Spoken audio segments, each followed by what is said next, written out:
Aquí reposan los restos de un buen amigo, un alto militar norteamericano cuya identidad no debo revelar, al menos por el momento. Él forma parte de la historia que quiero contarle, una historia oscura que usted probablemente no creerá. Pero ese es mi deber, sembrar la duda. Sígame y descubra una historia que jamás fue contada.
Siempre estuvo ahí.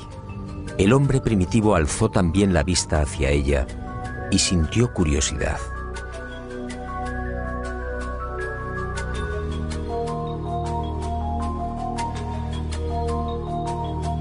Después llegó el miedo y la luna fue adorada.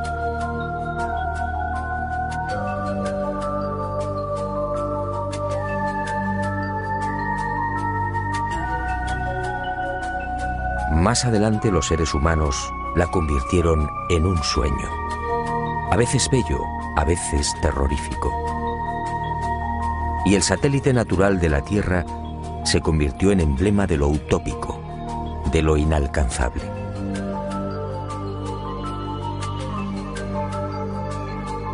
Hasta el siglo XX la Luna fue propiedad de poetas y soñadores.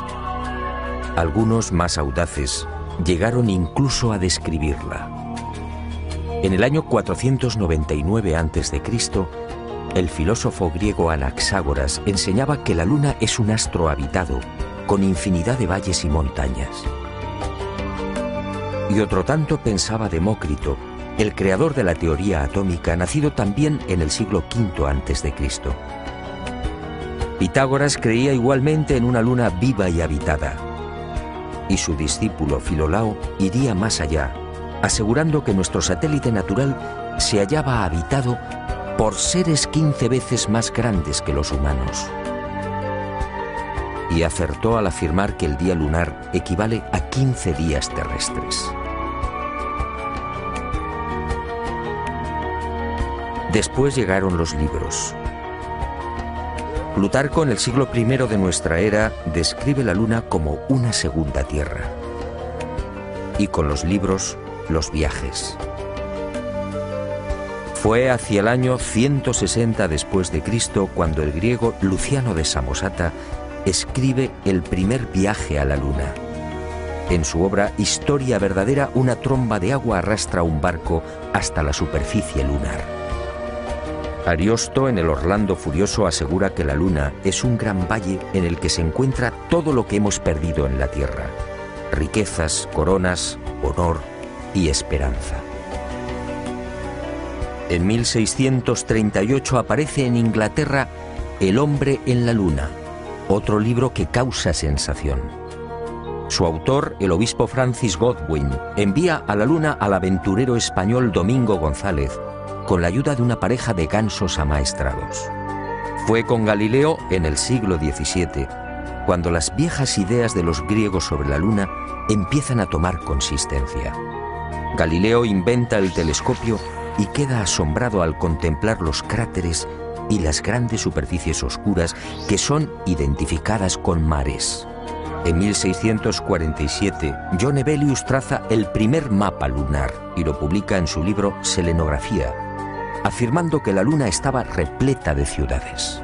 Entusiasmado con estos descubrimientos, Cyrano de Bergerac publica en 1648 su célebre Viaje a la Luna, un libro asombroso en el que por primera vez se habla de cohetes. Cyrano describe dos astronaves, una impulsada por la evaporización del rocío, la otra por un cohete de 3 fases. Sería este trabajo justamente el que serviría de inspiración a Julio Verne y a los padres de la astronáutica moderna. En 1671, Querubín de Orleans publica un segundo mapa lunar. El interés del público es tal que en 1865 se publican 6 libros sobre temas espaciales. El más conocido fue sin duda De la Tierra a la Luna, del genial Verne. Y en 1903, el ruso Tsiolkovsky proporciona las pautas que servirían de modelo a la cohetería del siglo XX.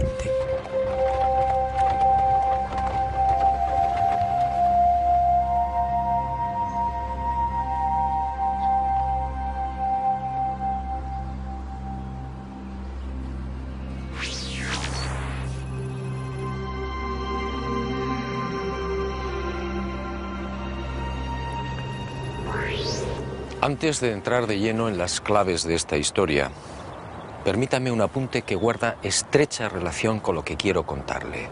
Sígame de nuevo y guárdelo en su memoria.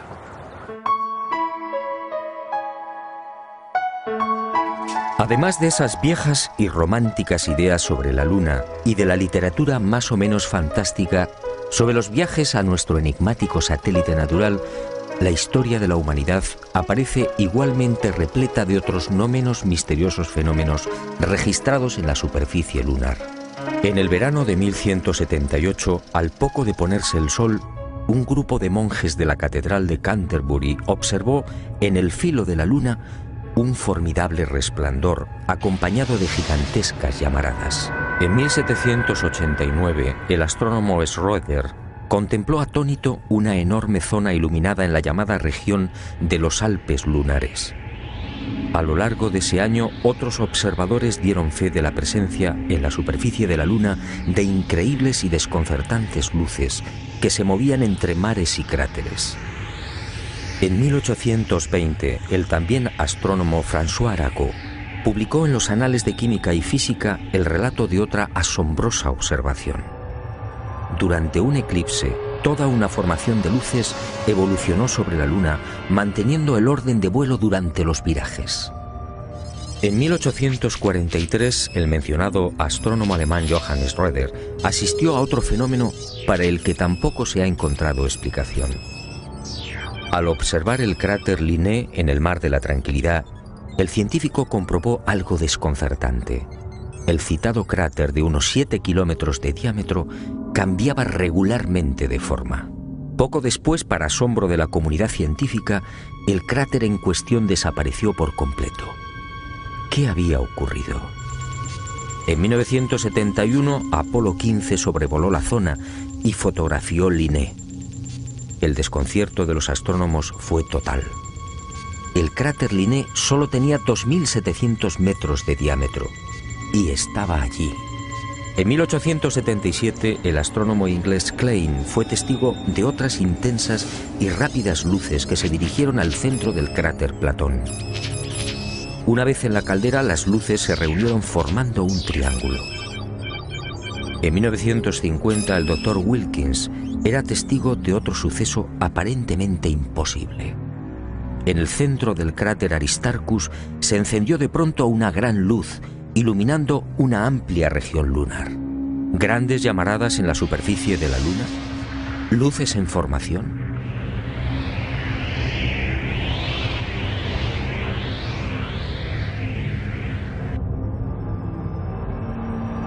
¿Qué estaba pasando en la Luna?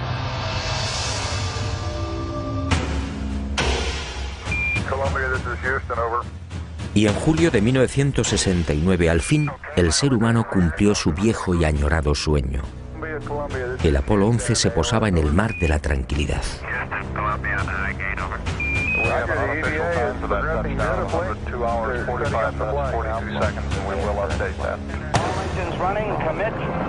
Y el mundo vibró con aquellos primeros y tímidos pasos de Neil Armstrong.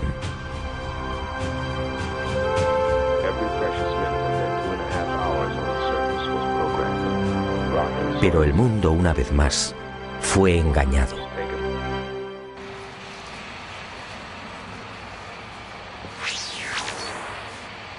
Muchos de los que vivimos aquel histórico y emocionante momento nos hicimos la misma pregunta. ¿Por qué ese obsesivo interés por conquistar la Luna? Fue el alto militar norteamericano al que me he referido y al que desde ahora llamaré Mirlo Rojo, quien años más tarde respondería con una información que me dejó perplejo. Una información secreta que muy pocos conocen. Las nuevas generaciones no saben o no recuerdan. A la Luna se fue a investigar, sí, y se ha dicho también que fue una cuestión de prestigio. Una especie de apuesta entre soviéticos y norteamericanos.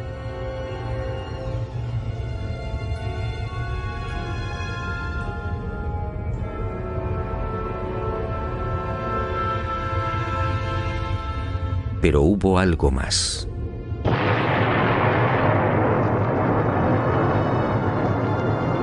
En los años 50, tras la amarga experiencia de la Segunda Guerra Mundial, soviéticos y aliados se embarcaron en una loca carrera de armamento.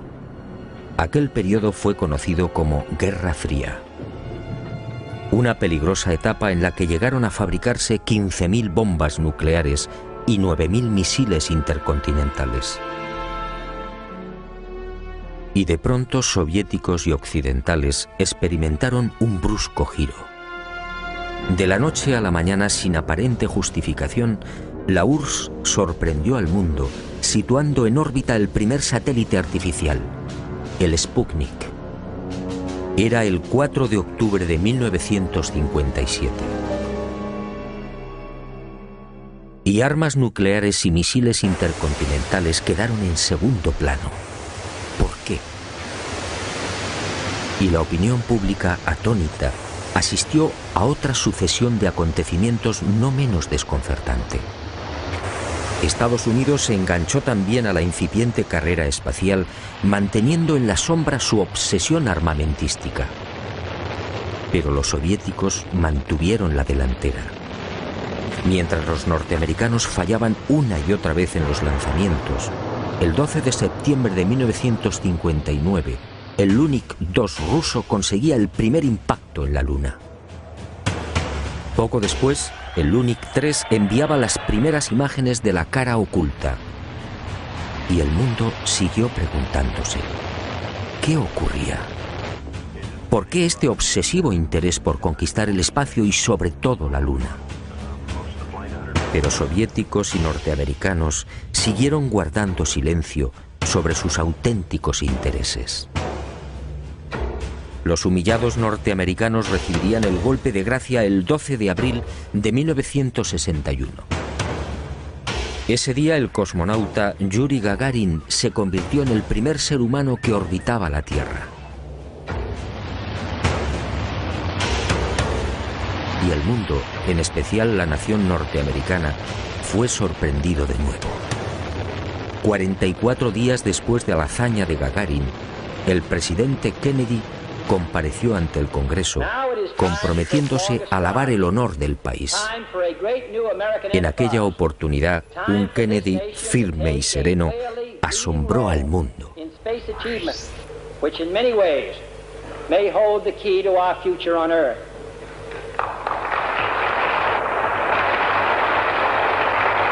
I therefore ask the Congress, above and beyond the increases I have earlier requested for space activities, to provide the funds which are needed to meet the following national goals. First, I believe that this nation should commit itself to achieving the goal, before this decade is out, of landing a man on the moon and returning him safely to the Earth. ¿A qué se debían estas extrañas prisas? ¿Qué estaba ocurriendo? Aparentemente las palabras de Kennedy obedecían a la necesidad de recuperar el prestigio y la hegemonía militar. Y era cierto en parte. La verdad era otra. La verdad llegaría años más tarde y de la mano de Mirlo Rojo. Él confió en mí y me hizo partícipe de su gran secreto. Un secreto tan espectacular como diabólico.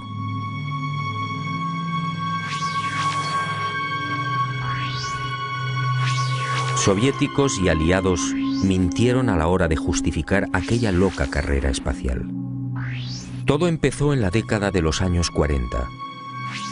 En esas fechas, las intensas oleadas ovni registradas en el mundo pusieron en máxima alerta a los militares soviéticos y aliados. Para ellos estaba claro: aquellos objetos pertenecían a civilizaciones no humanas, civilizaciones muy avanzadas. El mundo nunca lo supo. Aquellos miles de avistamientos fueron la gran razón que impulsó a los militares al referido y brusco giro en la carrera armamentística, y concibieron la necesidad de fortalecer los sistemas defensivos, concediendo absoluta prioridad al espacio. Los militares no eran ajenos a los extraños fenómenos luminosos que se registraban en la Luna y que venían reportando los astrónomos. Y desde los años 50, tanto Estados Unidos como la antigua URSS redactaron planes concretos para pisar el satélite natural y establecer bases que, según ellos, pudieran controlar y contrarrestar la presencia de estas astronaves no humanas. Horizon fue uno de estos proyectos diseñado en secreto por el Pentágono. Ni siquiera Kennedy tuvo conocimiento del gran plan. Sencillamente fue engañado. Y consideró de buena fe que los Estados Unidos deberían ser los primeros en ese supuesto desafío técnico y científico. Según Mirlo Rojo, la campaña de intoxicación desplegada por las diferentes agencias gubernamentales norteamericanas y los servicios de inteligencia hizo el resto. Kennedy y la opinión pública mordieron el anzuelo.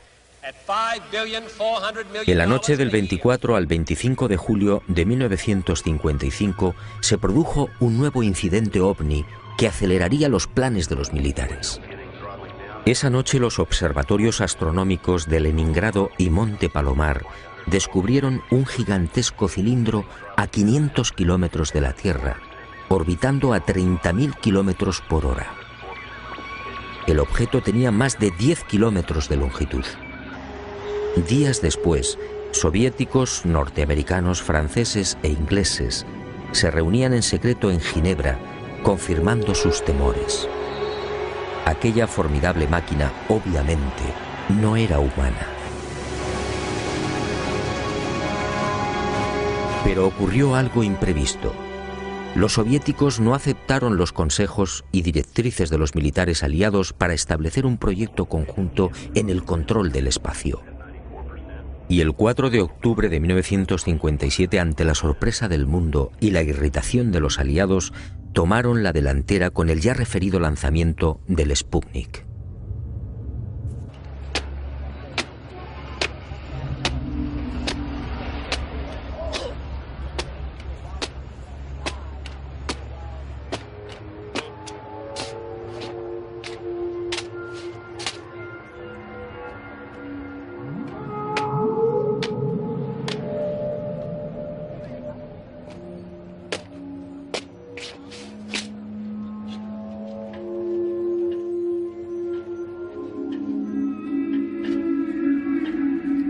Y durante una década, entre 1957 y 1968, los militares norteamericanos y soviéticos fueron confirmando lo que ya sabían o imaginaban, y mucho más. En ese periodo fueron lanzadas más de 20 sondas automáticas que se estrellaron en la Luna o alunizaron suavemente.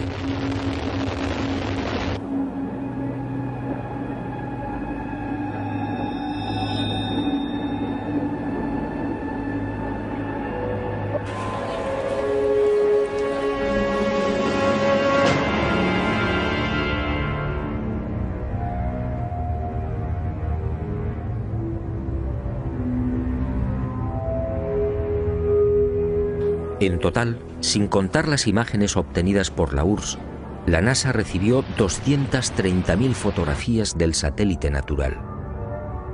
La Luna fue fotografiada en su totalidad y a muy diferentes alturas. Pero los militares que controlaban y controlan la Agencia Espacial Norteamericana no dieron a conocer muchas de esas imágenes. ¿Por qué? ¿Qué mostraban?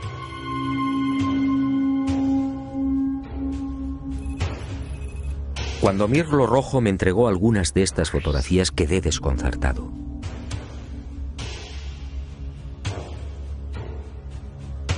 Se trataba de imágenes altamente confidenciales, jamás divulgadas.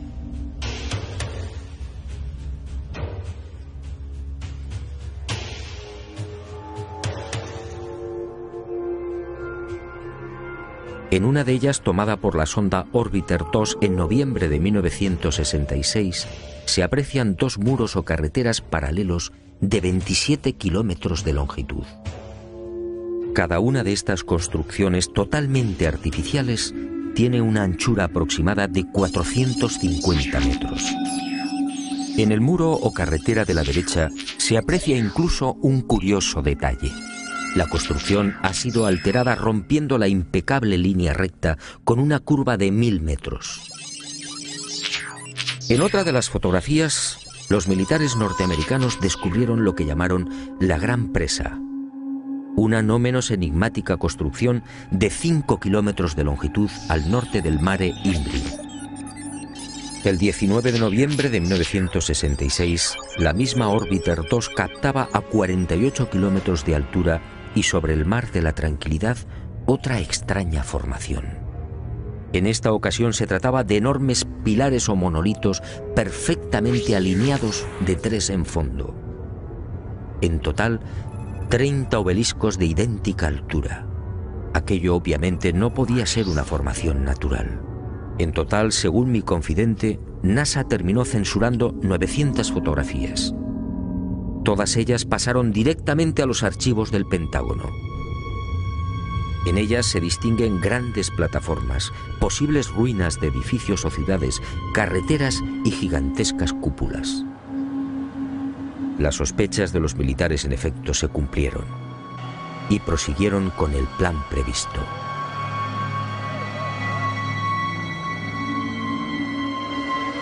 Civilinamente, los servicios de inteligencia militar norteamericanos se cubrieron las espaldas en previsión de una hipotética fuga de información. Para ello, utilizando a NASA como pantalla, propiciaron la redacción de un informe que los eximiera moral y jurídicamente de cualquier responsabilidad en caso de ocultamiento.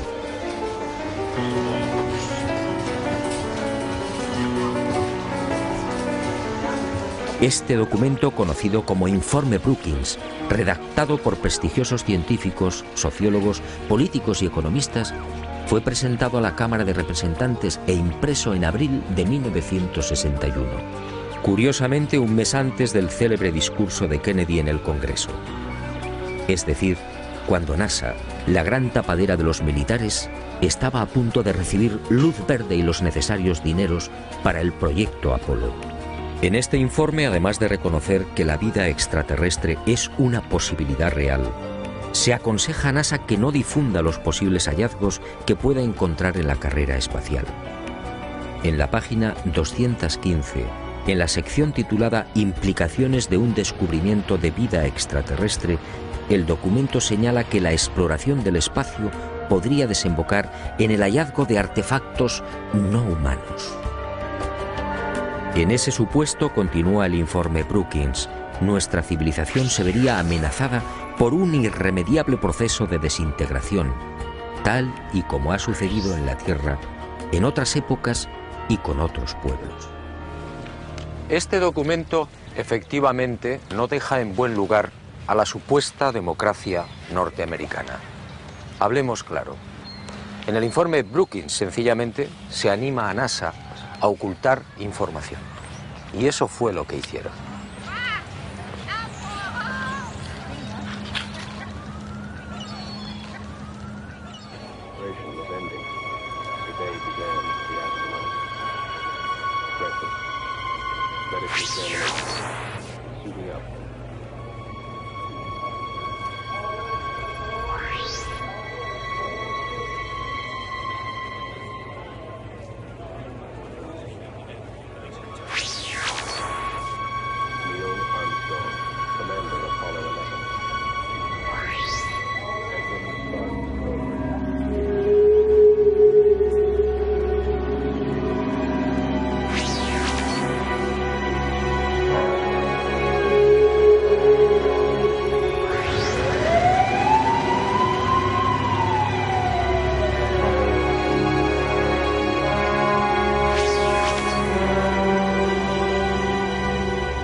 En el viaje de ida hacia la Luna, el Apolo 11 vivió una primera experiencia que también fue silenciada. Cuando se hallaba a 200.000 kilómetros de la Tierra, un extraño y gigantesco objeto apareció en las proximidades de la nave. Los astronautas lo describieron como una formidable L, algo similar a una maleta abierta, aunque en ocasiones cambiaba de forma, adoptando la figura de un cilindro. La noticia se filtró a la prensa, pero NASA, fiel a su consigna de ocultamiento, zanjó el asunto con una explicación tan absurda como insostenible. Lo observado por el Apolo 11 solo era el sobrealimentador del cohete Saturno IV. Absurdo, sí, porque en esos momentos la referida fase del cohete se encontraba a 10.800 kilómetros del Apolo. Pero las mentiras de NASA apenas habían empezado. A casi 380.000 kilómetros de la Tierra, muy cerca ya de la superficie lunar, el Apolo descubrió otras luces que volaban en formación.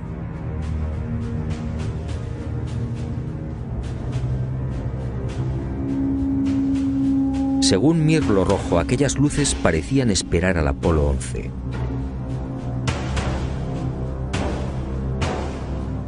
Eran muy brillantes y volaban en perfecta formación.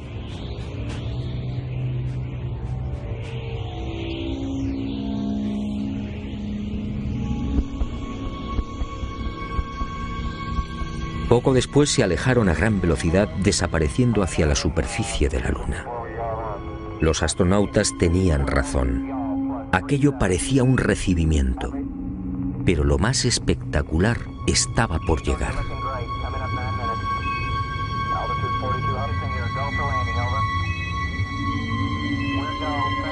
Armstrong y Aldrin descendieron finalmente.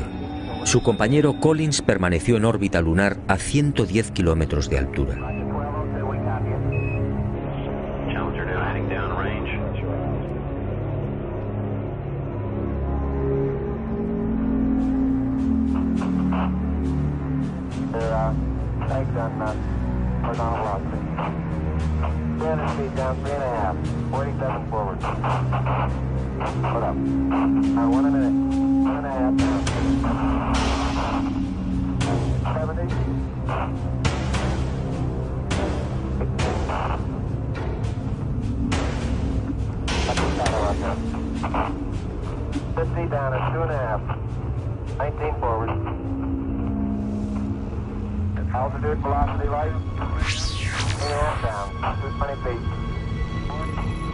15 forward. 11 forward, turn down nicely, 200 feet. 4.5 down, 5.5 down.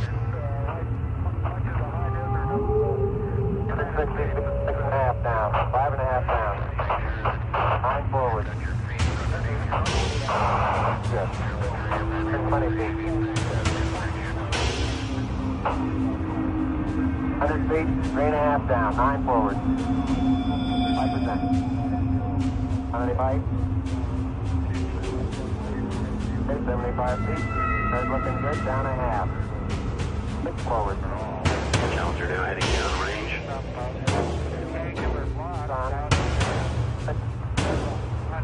Y al poco de aquel histórico alunizaje, Armstrong y Aldrin volvieron a sobresaltarse.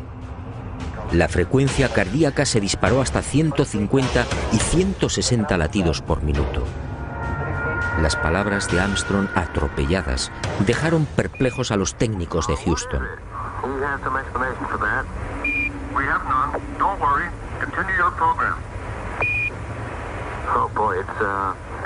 It's really something super fantastic here. You couldn't ever imagine this. Roger, we know about that. Could you go the other way? Go back the other way. Well, that's kind of rich and pretty spectacular. God, what is that there? That's a hollow. What the hell is that? Go tango, tango. There's kind of light there now. Al otro lado del cráter, existente a poco más de 60 metros del Águila, habían aparecido unas naves y unos seres, objetos en forma de disco y perfectamente alineados sobre el terreno. Y junto a ellos varios seres muy altos, con trajes blancos y ajustados. Cuando los astronautas, obedeciendo las insistentes órdenes de Houston, trataron de filmar, objetos y seres desaparecieron.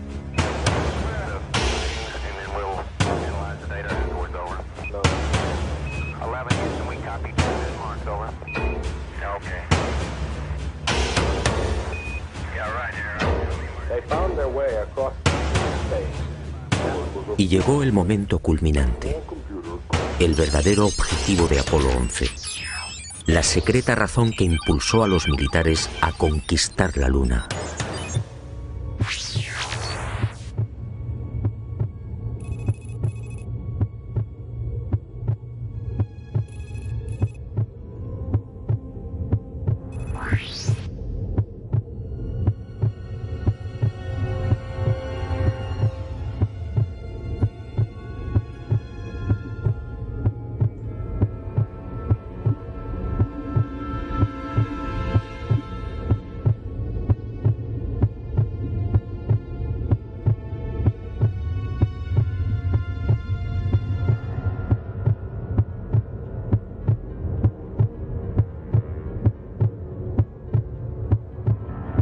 Esta fue la verdad, la única y secreta verdad.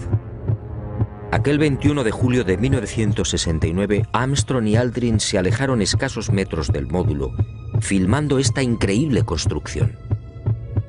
Esta película de 14 minutos jamás fue difundida por NASA.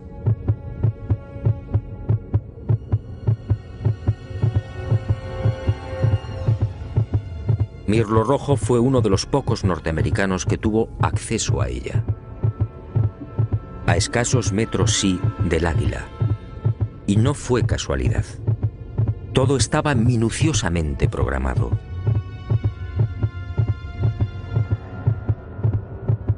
Estas misteriosas ruinas, como otras igualmente filmadas por los restantes Apolos, habían sido fotografiadas con anterioridad por las diferentes sondas automáticas.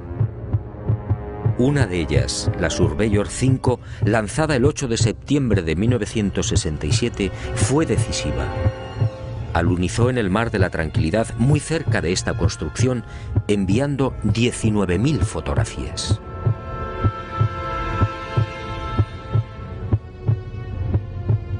Edificios en ruinas. Edificios en la superficie de la Luna. Edificios aparentemente de una gran antigüedad. Pero, ¿quién los había levantado? Nosotros los humanos, obviamente no. Solo quedaba una respuesta. Esto era obra de una civilización no humana.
Los militares habían satisfecho la primera parte de su diabólico plan.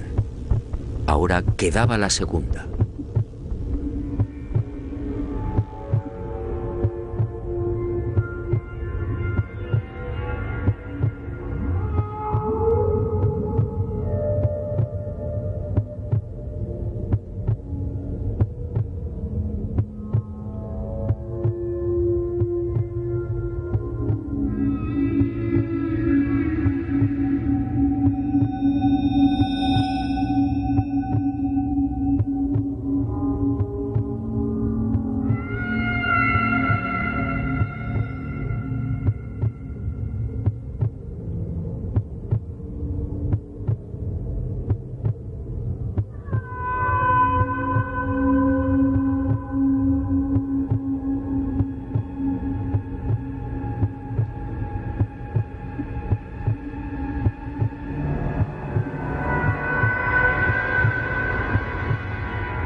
Según mi confidente, los astronautas procedieron a lo programado.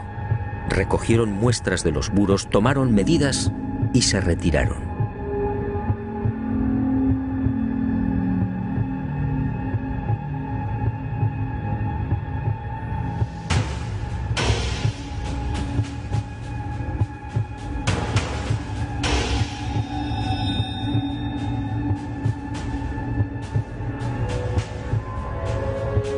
La insólita construcción, muy parecida a un hangar, medía 60 metros de longitud con una altura máxima en los muros de 9 metros. Presentaba 12 huecos o ventanas y una especie de puerta frontal de 5 metros de fondo por 3 de altura. Según los análisis practicados en la Tierra, el material con el que había sido construido era similar al de la superficie lunar. Un 60% de los átomos era oxígeno, con un 0.01% del peso constituido por hidrógeno.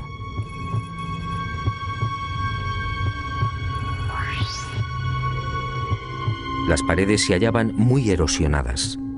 Esta circunstancia, dado que en la Luna no existe prácticamente atmósfera, hizo pensar a los militares que el edificio en cuestión podía tener varios miles de años.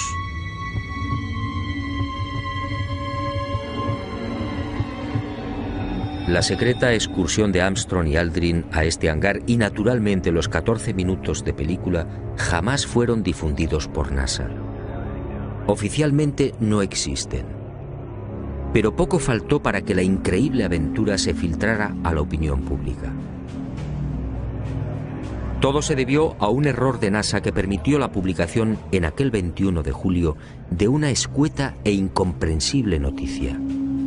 En un teletipo que dio la vuelta al mundo se afirmaba textualmente: el corazón del astronauta Neil Armstrong alcanzó las 160 pulsaciones por minuto al finalizar hoy su paseo lunar, mientras se hallaba trabajando en la dura operación del cargamento de muestras de rocas y suelo lunar. El hecho pasó prácticamente desapercibido, pero algunos con toda razón se preguntaron: ¿cómo era posible que Armstrong sufriera semejante aceleración cardíaca en el más que inofensivo y cómodo transporte de rocas lunares. En el delicado descenso del Águila, la frecuencia cardíaca de Armstrong llegó a 156 pulsaciones por minuto. Ahí sí estaba justificada la fuerte alteración del astronauta. En la carga de rocas, en cambio, no tenía sentido. Armstrong, de 39 años de edad, había llevado a cabo 78 misiones de combate en Corea. Había volado más de 200 modelos de aviones y tenía fama por su extraordinaria frialdad y nervios de acero. ¿Por qué iba a experimentar hasta 160 pulsaciones en la recogida de muestras lunares? La absurda noticia divulgada por Charles Berry, médico de los astronautas, no tuvo en cuenta además otro pequeño gran detalle que invalidó la forzada explicación oficial. Durante las 3 horas que duró el paseo lunar, Armstrong y Aldrin recogieron un total de 25 kilos de rocas. Dado que en la superficie de la Luna existe una gravedad 6 veces menor que la de la Tierra, el peso real de las rocas fue de 4 kilos. 4 kilos repartidos entre 2 astronautas y en diferentes momentos de la excursión lunar. La versión de NASA efectivamente no era creíble.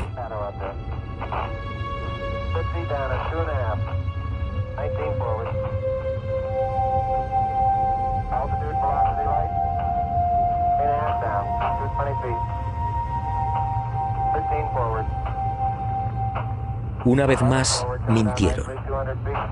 No fue el insignificante peso de las rocas lo que precipitó el corazón de Armstrong. Fue la visión de aquel edificio. A pesar de su excelente preparación física y mental, el astronauta, consciente de la trascendencia de lo que tenía delante, no pudo evitar la lógica e intensa emoción. Y otro tanto sucedió con Aldrin. Pero la frecuencia cardíaca de este último no fue registrada porque los circuitos electrónicos del traje espacial no se hallaban conectados a la consola que recibía la información biomédica.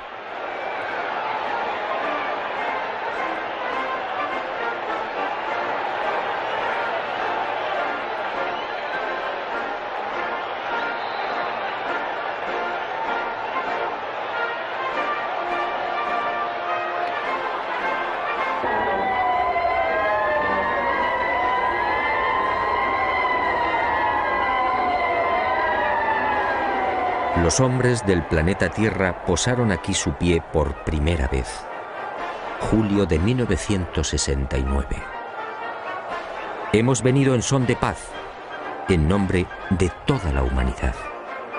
Así reza el texto de la placa dejada por Apolo 11 en una de las patas del Águila, el módulo lunar que supuestamente todavía sigue en la Luna. ¿En son de paz?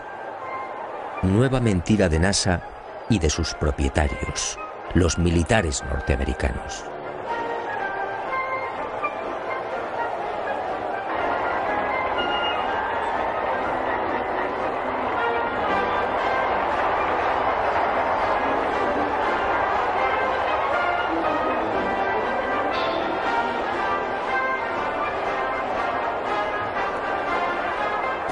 Mirlo Rojo fue contundente. Hasta diciembre de 1972, fecha en la que se interrumpe el proyecto Apolo, otras 5 naves volaron a la Luna.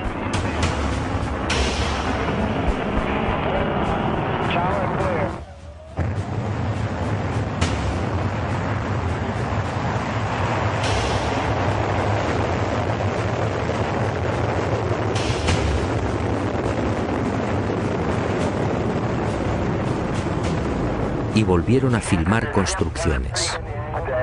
Después, esas edificaciones fueron bombardeadas y destruidas. Y existe la fundada sospecha de que Estados Unidos utilizó armas tácticas nucleares contaminando la Luna.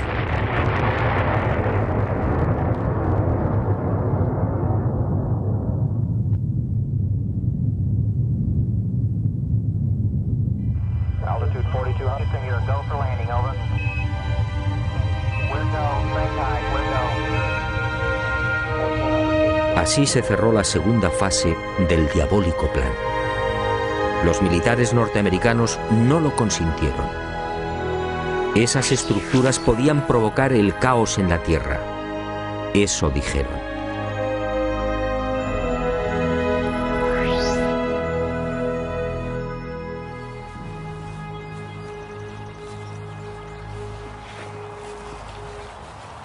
Sí, amigo, en los restantes Apolos sucedieron muchas cosas, cosas extrañas y secretas. Pero esa es otra historia que quizá algún día me decida a contar, suponiendo, claro está, que siga vivo. Por cierto, desde aquel diciembre del 72 han transcurrido más de 30 años. ¿Estamos pensando lo mismo? ¿Por qué nunca se volvió a la Luna?